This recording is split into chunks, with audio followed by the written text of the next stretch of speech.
Би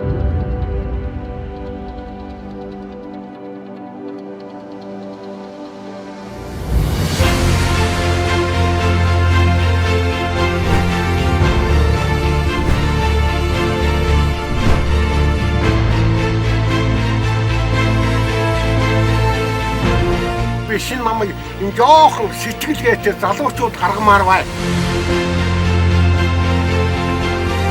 Тэтгэврийн зайлгүй хоёр хөгшин их дэмжиж байгаа.